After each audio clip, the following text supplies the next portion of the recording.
फिर साहब अभी जिस तरह से कल से एक बात चल रही है, मैं देख रही थी आप भी एग्जैक्टली ये बात कर रहे थे कि जो चीज़ें पीसीबी से भी बाहर आ रही हैं वो कौन लेकर आ रहा है, क्यों लेकर आ रहा है, उसके पीछे क्या एजेंडा है, और दूसरी जानिब जो सर्जरी हो रही है वो सिर्फ 2 ही लोगों के लिए क्यों हो रही है। मतलब देखिए, एक सिलेक्शन कमेटी 9 लोग थे, उसके अंदर दो डेटा एनालिस्ट थे, तो तमाम लोग मौजूद है, फिर उसके जिम्मेदार तो सभी होते हैं।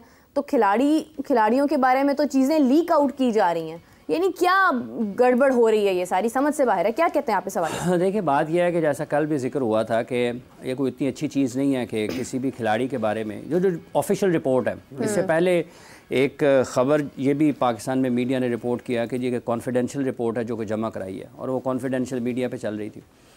इसी तरीके से ये उससे भी ज़्यादा कॉन्फिडेंशियल है। बिल्कुल, ये बिल्कुल ऐसे ही है जैसे बाबर ड्यूरिंग टूर्नामेंट इन्होंने चेयरमैन क्रिकेट बोर्ड ने ये कहा था कि हम सर्जरी करेंगे, अभी मैचेस बाकी थे पाकिस्तान के। बिल्कुल सही। तो उस वक्त भी हमने ये जिक्र किया था यहाँ पर इसी प्लेटफॉर्म पर कि ये खिलाड़ी अभी टूर्नामेंट के बाकी मैचेस इन्होंने खेलना है, तो इनके जो दीगर मुल्कों के खिलाड़ी हैं या जो वहाँ पर सहाफ़ी अज़ात हैं या जो शायकीन हैं, वो तो गुजरते गुजरते इनके ऊपर आवाज़ें कसेंगे कि आपके ऊपर तो सर्जरी हो रही है। इस किस्म के लोग, आप किसी को रोक तो नहीं सकते ना। बिल्कुल सही।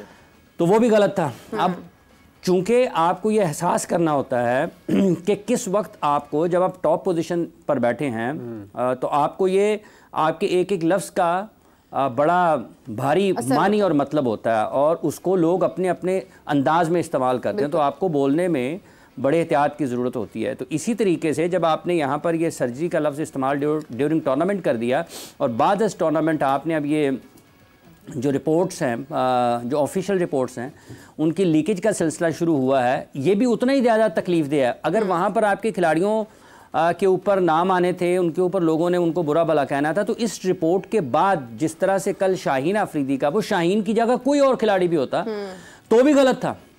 किसी एक खिलाड़ी का नाम अगर आप लीक कर दें कि उसने नहीं माना, उसने नहीं माना, तो फिर आपके कैंप में, ड्रेसिंग रूम में, खिलाड़ियों के अंदर इनफरादी तौर के ऊपर ये सोच पैदा होती है, ये सोच बेदार होती है, और इससे नफरतें फैलती हैं। कि ये अलग बात है कि अगर आपकी कारकर्दगी ख़राब रही है ना, तो आप उसका एक तरीक़ाकार है। अगर आप उसको ही बेहतर अंदाज से हैंडल नहीं कर पाए हैं, मतलब आपके हेड कोच अगर ये कहते हैं जी कि इनको सीनियर मैनेजर ने रोका नहीं, और वैसे वहाब ने उसके बाद अपना ट्वीट भी किया है, बाद में शाम रात गए भी उन्होंने अपने ख्यालात का तफसीली तौर पर इजहार किया है। तो जब आप शाहीन अफरीदी की बात करते हैं, आपने उनका नाम उस रिपोर्ट में है, आपने उसका नाम बाहर मीडिया में आ गया, तो इसका मतलब ये है कि खिलाड़ी तो एक दूसरे के ऊपर ही देख रहे होंगे कि यार इसका मतलब तेरा भी नाम आने वाला है, इसका मतलब है तेरा भी नाम आने वाला है। शाहीन अफरीदी न्यूज़ दुनिया के सामने सारी सब ना, आपने एक खिलाड़ी को तो बना दिया ना। अब कल जब से ये रिपोर्ट हुआ है और आज तक, तो लोग सारे पाकिस्तान में, सारी दुनिया में ये समझेंगे ना कि शायद शाहीन अफरीदी की वजह से सारी खराबी हुई है और अकेले वही जिम्मेदार हैं। बिल्कुल। न्यूजीलैंड के खिलाफ पाकिस्तान में वो सारे मैचेस खेलते हैं, आयरलैंड के खिलाफ वो सारे मैचेस खेलते हैं, इंग्लैंड के खिलाफ वो दोनों मैचेस खेलते हैं, और उसके बाद वर्ल्ड कप के सारे मैचेस खेलते हैं। क्या इस दौरान किसी एक मौका पर भी कप्तान में ये हिम्मत नहीं पैदा हुई, ये जुर्रत पैदा नहीं हुई, टीम मैनेजमेंट में, हेड कोच में, सीनियर टीम मैनेजर जो हैं, वो जो टीम मैनेजर हैं, वो उनमें ये जुर्रत पैदा नहीं हुई खुद को कहें यार शाहीन साहब बात नहीं मान रहे, इनको तो ड्रॉप करें ना अगले मैच के लिए, और इनको उसकी जगह पर वैलिड पॉइंट। काम क्या होता है ना हेड कोच का, हेड कोच का सिर्फ ये थोड़ा काम, अगर आपने निगरानी ही करनी है सिर्फ, तो निगरानी के लिए तो आप किसी को भी भेज सकते हैं। सीनियर टीम मैनेजर या मैनेजर ने भी 2 मैनेजर थे ना, एक मैनेजर था, एक सीनियर टीम मैनेजर था, और मैनेजर के पास हालांकि टूर के ऊपर पावर्स होती हैं, चेयरमैन की पावर्स होती हैं उसके पास। तो अगर बिल्कुल आप ये फैसला ही नहीं कर पा रहे कि एक शख्स आपकी 8-10 मैचेस में आपकी बात ही नहीं सुन रहा, आपकी हिदायत को या जो गेम प्लान है उसके ऊपर अमल दरामद नहीं कर रहा, नज़रअंदाज कर रहा है, कौन सा मुश्किल है कि आप ड्रॉप हैं, आपकी जगह पे अब्बास खेल रहे हैं या कोई भी और खेल रहा है। हाँ। और ये चीज़ अगर पाकिस्तान की टीम का ऐलान तो हुआ है, बिल्कुल आखिर में पाकिस्तान अपने मैचेस खेल चुका था कुछ, मेरा ख्याल है उनके खिलाफ भी, इंग्लैंड के खिलाफ भी, और उसके बाद पाकिस्तान ने वर्ल्ड कप के लिए जाना था। तो ये इस अंदाज में आप उनको बाहर बैठाएं, किसी और को, किसी खिलाड़ी को उसकी जगह पर खिला रहे हैं, लेकिन आप ये कैसे करते? क्योंकि आपने तो शादाब खान को पाकिस्तान का बेहतरीन बल्लेबाज बना दिया, वो पाकिस्तान की टीम के लिए खेल रहे हैं नंबर 4 पर, LPL में खेल रहे हैं नंबर 7 पर। तो इसका मतलब ये है कि एलपीएल के जो कोचेज़ हैं वो पाकिस्तान की टीम की कोचेज़ से ज़्यादा समझदार, उनको पता है कि इनका असल में नंबर कहाँ बनता है। तो ये जैसे डोमेस्टिक क्रिकेट के ऊपर बात होती है ना बहुत ज़्यादा कि इसको ठीक करने की ज़रूरत है, यहाँ पे आवे का आवा ही बिगड़ा हुआ है। कोई भी चीज़ क्रिकेटिंग पॉइंट ऑफ व्यू से उस समत में नहीं है जहाँ पर उसको होना चाहिए, जहाँ पर उसकी ज़रूरत है उस जगह पर वो नहीं है। यही वजह है कि एक एक करके अब आप शाहीन अफरीदी के बाद लोग इंतजार कर रहे होंगे यार अगला किसका नाम आना है। अब ये तो नहीं हो सकता ना कि जिसने सबसे ज़्यादा विकेटें ली हैं वो सबसे ज़्यादा जिम्मेदार करार पाए और जिन्होंने रन्स नहीं किए वो खुद बिल्कुल बरी ज़िम्मा हो जाएं। क्या यूएसए के ख़िलाफ़ जो सुपर ओवर था वो शाहीन अफरीदी ने किया था? क्या यूएसए के ख़िलाफ़ सुपर ओवर में बैटिंग शाहीन अफरीदी कर रहे थे? क्या इंडिया के खिलाफ पावर प्ले में बैटिंग करते हुए शाहीन अफरीदी बैटिंग कर रहे थे?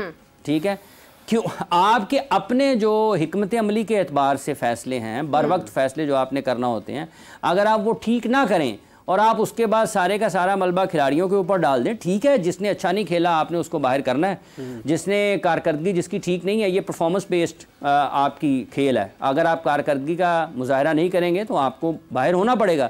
लेकिन ये कोई तरीकाकार नहीं है। जो पाकिस्तान की क्रिकेट की खराबियां हैं, जो बुराइयां हैं, उसकी एक ये वजह है कि आपकी ना तो मीडिया हैंडलिंग ठीक है, ना आप प्लेयर्स की सिलेक्शन के ऊपर आपके मामला बेहतर अंदाज में चलते हैं, ना आपकी प्लेइंग 11 को आपने जो मुंतखब करना है वो ठीक अंदाज में चलते हैं। देखिए इनको तो बहुत, ये जब आपने एन वर्ल्ड कप से पहले किसी कोच को लगाएं 13 दिन पहले, और आप उससे क्या तवक्को करते हैं? आप लोग 4 साल 5 साल तक तैयार करते हैं अपना कप्तान कि हमने ये वर्ल्ड कप 2027 में 50 ओवर्स का खेलना है। लोगों ने अपने उस वर्ल्ड कप के कप्तान की तैयारी शुरू कर दी होगी कि 2027 में ये कप्तान होगा। वाइस कैप्टन होता है, एक वाइस कैप्टन होता है। इमरान भाई कोच भी तैयार होते हैं, ड्राइवर अंडर राइटेड किया उन्होंने, उसके बाद एक प्रोसेस है ना। आप 4 साल तक तैयार करते हैं। हमने क्या किया है, हमने 4 हफ्ते पहले वर्ल्ड कप से 4 हफ्ते पहले या 6 हफ्ते पहले जितना भी वक्त है, हमने कप्तान तब्दील कर दिया। हमने कप्तान तब्दील कर दिया है। तो बाबर और शाहीन को आमने सामने खड़ा करने वाले कौन है? और फिर आपने कप्तान भी क्या तब्दीली क्या की आपने कि आप उस कप्तान को दोबारा से मौका दे रहे हैं जिसको आप बेजा इतने मौके दे चुके थे। देखिए ये भी तो काबिल गौर है ना बात। सबसे पहले तो ये है ना कि आपने, क्योंकि सर्जरी ठीक है, सिलेक्शन कमेटी में भी हो जाएगी, प्लेयर्स में भी हो जाएगी, सब कुछ हो जाएगा, लेकिन जहां से ये सारा प्रॉब्लम स्टार्ट हुआ है क्या वहां पे सर्जरी की जरूरत नहीं है? यही प्रॉब्लम है ना, लोगों का मसला है कि वो कहते हैं ठीक है कि ये जा रहे हैं इवेंट के ऊपर, टूर्नामेंट के दौरान कमर्शियल एक्टिविटी कर रहे हैं तो ठीक है, लोग कहते हैं ठीक है होना चाहिए। लोग कहते हैं जी कि अभी इनको सपोर्ट की ज़रूरत है। अगर कोई एक पीसीबी की आला तरीन शख्सियत कहती है कि टीम को सपोर्ट किया जाए तो लोग कहते हैं जी बिल्कुल टीम को सपोर्ट करना चाहिए। गलत चीज़ को सपोर्ट करना मुल्क और कौम की खिदमत नहीं है, ना क्रिकेट की बेहतरी है। जो गलत है वो गलत है।